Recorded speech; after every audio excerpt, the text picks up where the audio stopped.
At Collingridge and Smith, we focus heavily on the social and the cultural aspects when we design, and I think that's one of the things that really clinches the award we got from the World Green Building Council for the Timuramira project.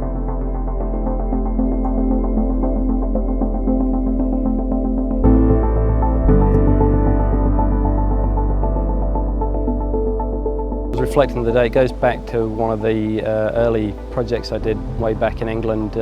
We did a whole new school, and we had a girl came up to us at the end of the project, sixth form, and said, "You don't know what this means to me, but it's basically created a whole opportunity for me to go to university now, which I never would have had."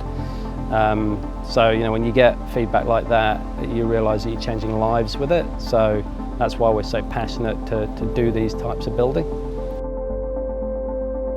I mean, one of the things that we always do with all our centres is put a key focus onto a big natural playground.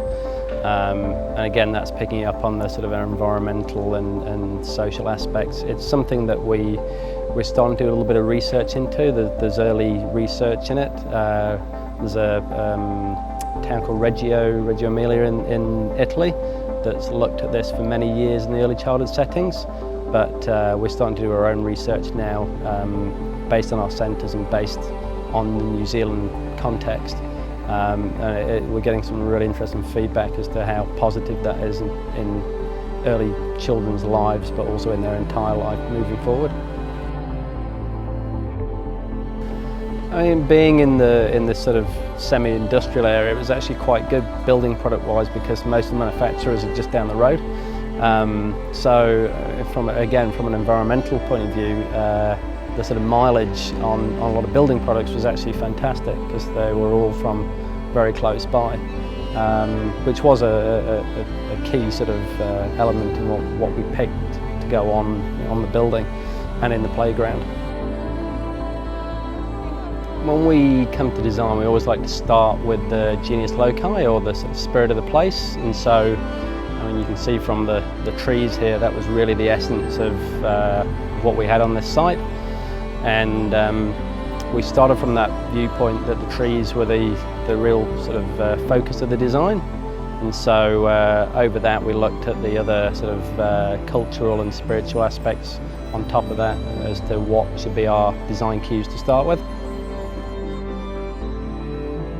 We looked at the cultural representation of the trees and what that meant in the local Maori culture. And so the trees take on the form of tane, separating rangi and papa to create the world of light. And so we created the void around the trees to separate out the functional aspects of the building, but also to represent symbolically that separation and the creation of the world of light.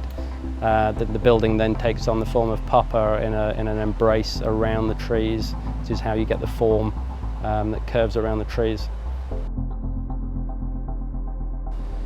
The black of the building is another sort of aspect that we picked up on symbolically, the void, things like that. We kept the building very simple because we wanted it to be a sort of backdrop to the trees. And the playground itself being under the trees really is the sort of real key element. The children are out here all the time, so we really wanted to sort of get the building to showcase what was already here. So we downplayed the building in that sense as a backdrop. Around the outside of it, we've then used various sort of sculptural elements like the sails, take on a symbolic meaning as well, but we've used them as a sort of sculptural element to form the shape of the building.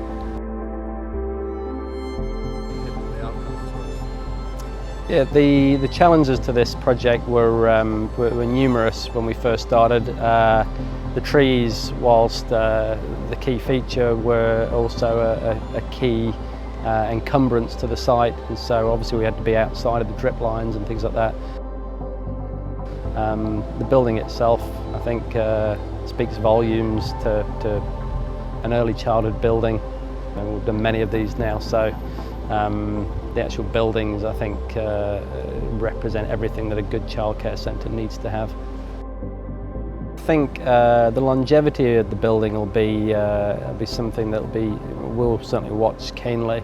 I think with all buildings, when they become a real social hub, then the local community really embrace that, and if you can do that and achieve it really well, then the building takes on a life of its own and persists way beyond anything that we could ever imagine.